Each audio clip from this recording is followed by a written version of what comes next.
Hi అండి. Welcome back to Aswi cooks. ఇంట్లో ఎటువంటి కూరగాయలు లేనప్పుడు సింపుల్‌గా ఇలా కందికట్టుని చేసి 4 వడియాలు వేయించి ఇంట్లో వాళ్ళకి పెట్టి చూడండి. వేళ్ళు జుర్రుకుని తాగేస్తారు. టేస్ట్ అంత బావుంటుంది. ఒకసారి ట్రై చేసి చూడండి. ఈ కందికట్టుని ఎలా తయారు చేయాలో చూద్దామండి. కుక్కర్ తీసుకొని ఒక గ్లాస్ కందిపప్పుని వేసుకోండి. ఈ కందిపప్పును 2, 3 సార్లు నీళ్లు పోసి శుభ్రంగా కడగండి. ఇలా కడిగిన నీళ్ళని వంపేసి మనం పప్పు తీసుకున్న గ్లాస్‌తో 3 గ్లాసుల నీళ్ళను వేసుకోండి. ఇప్పుడు ఇందులోనే 5, 6 పచ్చిమిరపకాయలను కూడా వేసుకోండి. ఈ కందికట్టెలో కారం వేయమండి. అందుకని మీరు తినే కారాన్ని బట్టి పచ్చిమిరపకాయలను వేసుకోండి.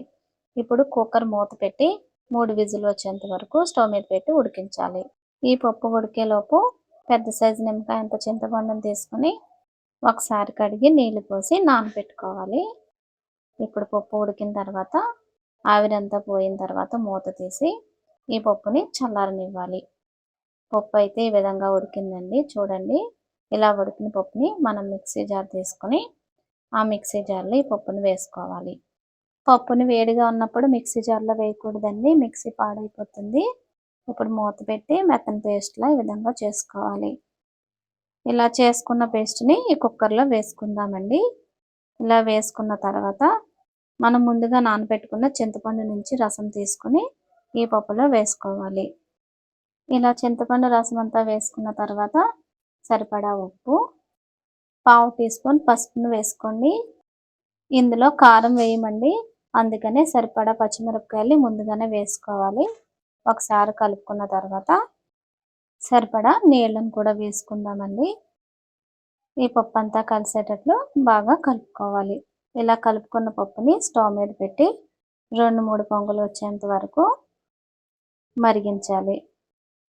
ఇలా పప్పు అంతా మరిగిన తర్వాత కొంచెం కరివేపాకు, కాస్త కొత్తిమీర తరుగు వేసి స్టవ్ ఆఫ్ చేసుకోవాలి.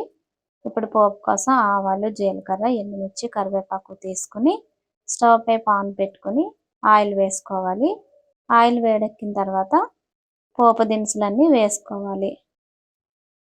ఈ పోపు దినుసుల్ని దోరగా వేయించుకోవాలండి. ఈ పోపు అంతా ఇలా వేగిన తర్వాత మనం మరిగించుకున్న ఈ కందికట్టుని ఈ పోపులో వేసి బాగా కలుపుకున్నామంటే మనకు కందికట్టు తయారైనట్లేనండి. చాలా సింపుల్‌గా కూడా ఈ కందికట్టుని తయారు చేసుకోవచ్చు. ఒక్కొక్కసారి ఇంట్లో ఏమి కూరగాయలు లేనప్పుడు ఏం చేయాలో తోచదండి. అలాంటప్పుడు ఇలా కందికట్టుని తయారు చేసి పెట్టండి. ఇంట్లో వాళ్ళందరూ చాలా ఇష్టంగా తింటారు. అంతేనండి, చూసారు కదా, కందికట్టు అయితే తయారైంది. ఈ వీడియో కనుక మీకు నచ్చినట్లయితే మీ ఫ్రెండ్స్‌కి, రిలేటివ్స్‌కి షేర్ చేసి ఛానల్‌ని సబ్స్క్రైబ్ చేసుకోండి. ఇలాంటి మంచి మంచి రెసిపీస్ కోసం మా ఛానల్‌ని ఫాలో అవ్వండి. Thank you for watching.